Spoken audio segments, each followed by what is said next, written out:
यहाँ पर live process chapter का हैंड रिटेन नोट मैं यहाँ पर आपको प्रोवाइड कर रहा हूँ और आप इनको देख करके सिर्फ नोट कर लीजिए और आपको किसी अदर नोट्स की रिक्वायरमेंट नहीं होगी इस चैप्टर को लेकर के, क्योंकि मैंने इतना सिंपल तरीके से इसको बच्चों को लिखवाया हूँ कि आप इन्हें अगर याद कर लें तो आपके एग्ज़ाम के नज़रिए से भी ये बहुत ही काम करेगा।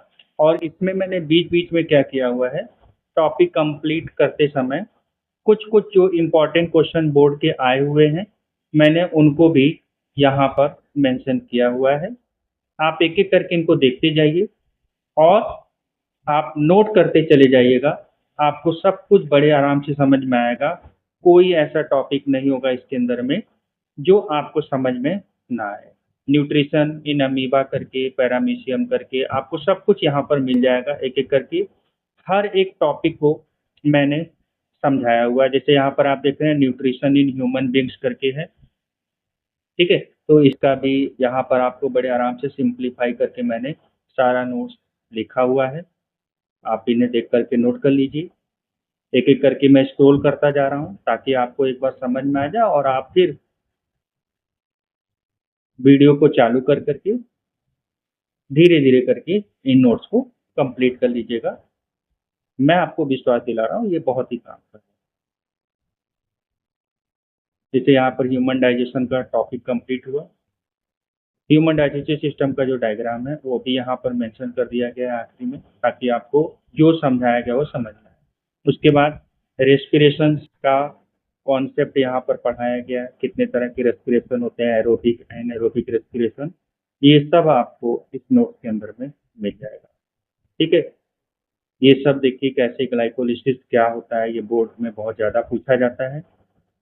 ठीक है, ये सब चीज़ फैट कैसे डाइजेस्ट होता है, इन सब चीज़ों को यहाँ दिया। और आखिरी में ह्यूमन रेस्पिरेटरी सिस्टम का डायग्राम भी आपको मिल जाएगा।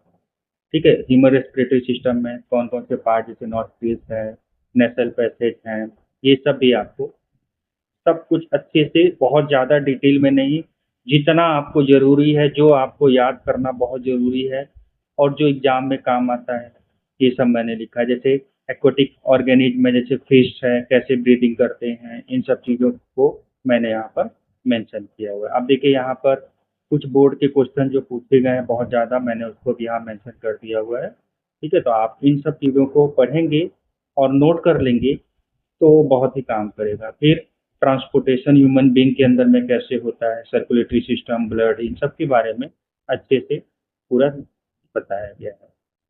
ब्लड क्या है, ब्लड के कौन-कौन से कंपोनेंट्स होते हैं, ये सब यहाँ पर आपको दिख रहा होगा।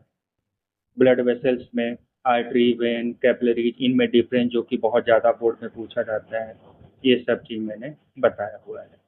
ठीक है?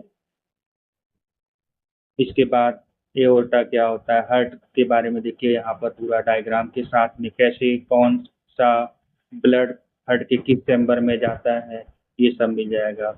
डबल सर्कुलेटरी सिस्टम क्यों कहा जाता है, इसको मैंने शॉर्ट में बहुत ही सिंपल तरीके से मेंशन किया हुआ है। फिर जैसे फिश का है, कितने चैम्बर होते हैं हार्ट में, देखिए ये सब यहाँ पर आपको मिल जा रहा है। फिर लिम्ब के बारे में आपको यहाँ पर मिल जाएगा नोट। प्लांट्स के अंदर में ट्रांसपोर्टेशन कैसे होता है, ये भी चीज़ आपको मिल जाएगा। जाइलम क्या काम करता है, फ्लोएम क्या काम करता है, ये सब मैंने कर दिया है। और यहाँ पर देखिए कुछ क्वेश्चन इंपॉर्टेंस में जैसे दिया हुआ है, why is the separation of right side at the left side of the heart useful. ठीक है, ये ह्यूमन बीइंग के जो पीओआईक्यूज क्वेश्चन है, मैंने आखिरी में इनको भी लिखा हुआ है। एक्सक्रीशन ह्यूमन बीइंग में कैसे होता है, ठीक है, जिसमें किडनी के बारे में आपको पढ़ना है, तो ये सब भी आपको यहाँ पर बड़े आराम से मिल जाए। आप इनको देख कर के नोट्स बना लीजिए। मैं आपको भरोसा दिला रहा हूँ, आपको बहुत काम करेगा।